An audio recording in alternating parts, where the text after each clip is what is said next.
I don't know about you, but somewhere along the way, I feel like I've lost how to romanticize my life. I feel like I've lost my whimsicalness. Maybe it's between growing up or building a career or having a busy schedule that I just feel like I've lost my sense of whimsy. And if you feel this way too, this episode is for you, because who says that growing up means that we can't feel magic again? Who says that just because we have a busy schedule doesn't mean that we can't romanticize our own lives? I have broken this episode down into 4 pillars of how we can become whimsical again in our boring adult life. We have the pillar 1, mindset, 2, the science, aka neuroscience, 3, the lifestyle, and 4, the woo-woo. Because I don't know about you, but I refuse to lose my whimsy. So make sure to comment down below, give this video a thumbs up, and welcome to my podcast, Glowing From Within. We have our gorgeous matcha, if you can see that. Let's get started. Let's start changing our lives together.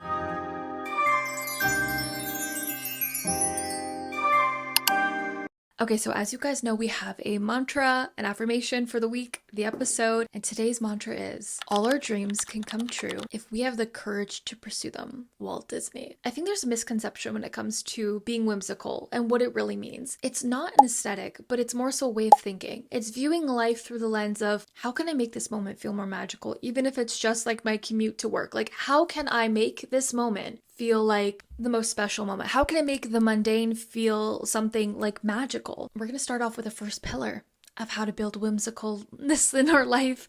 That's not even a word. The mindset of becoming whimsical. I think we don't lack whimsy, but we lack curiosity. I think so many of us are so comfortable in our routines and our careers and our school that sometimes we lack the curiosity for things. Like when we were kids, we used our imaginations for everything. Now as adults, we have been taught that everything that we do has to be measured by some sort of success or productiveness, or everything needs like a reason behind it. But as kids, like, we didn't justify using our imaginations. We didn't justify playing with a rock or having an imaginary best friend. Like, we were always curious. As we've gotten older, we're just so used to our everyday routine and our everyday commute or our everyday life and environment that we sometimes stop and forget to smell the roses and look at life around us and just be present. I think especially our phones, like I do social media, but I always pride myself on not doom scrolling as much as possible. Being whimsical or romanticizing your life, or whatever you want to call it,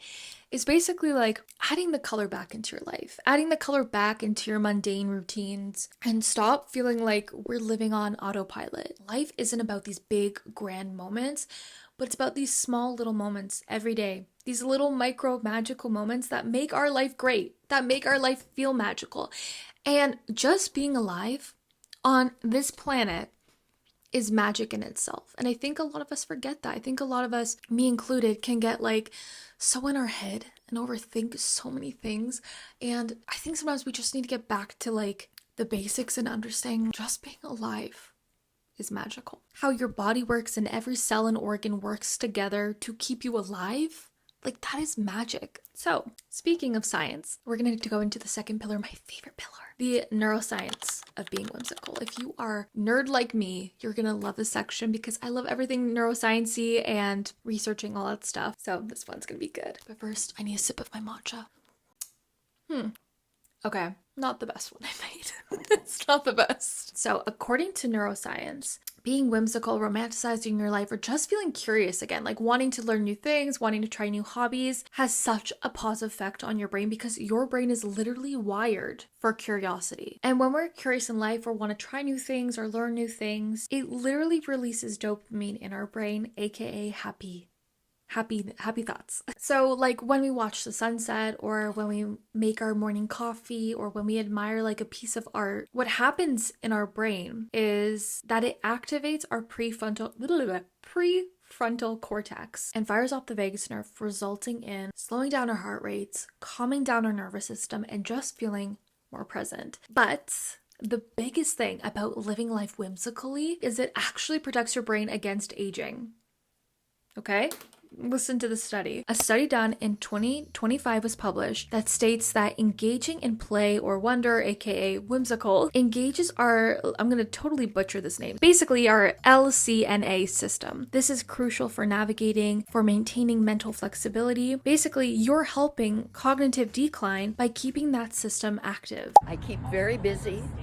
I get out every day or if it's snowing or raining or hailing, I call people and talk for hours on the phone. But I'm always staying in touch. Try to put in 10,000 steps, which equals about 5 miles every day. Every day. And this is kind of like neuroscience for dummies because obviously I don't have a neuroscience degree. I just find it interesting. I think you guys find it interesting too, just to like learn like little things like that.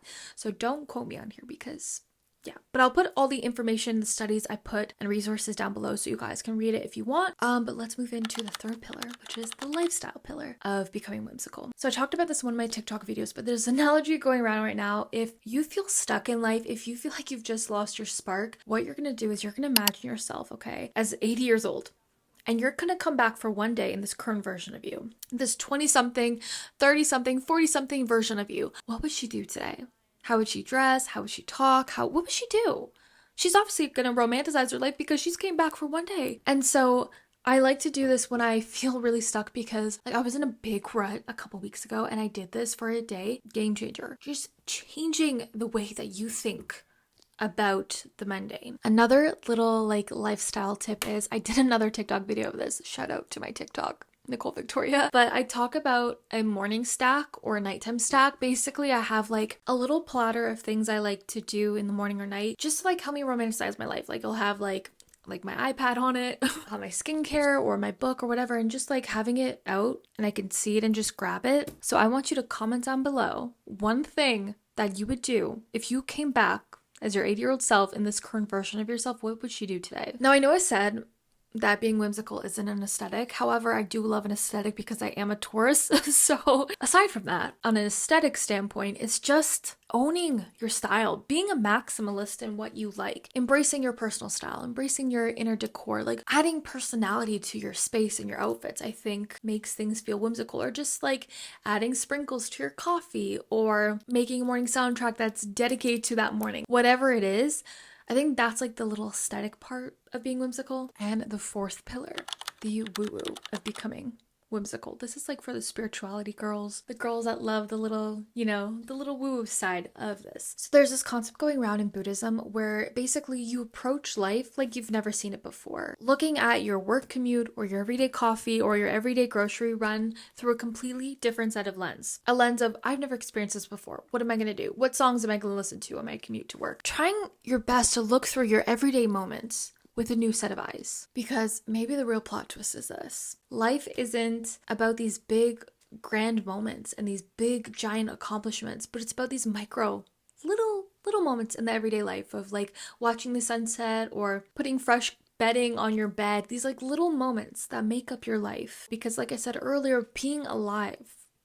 is magic in itself. I hope you guys enjoy this episode. You guys know that the podcasts are short and sweet and to the point. I hope you guys enjoy. Make sure to subscribe down below, give this video a thumbs up, and follow me on TikTok and Instagram at Nicole Victoriia and my Substack.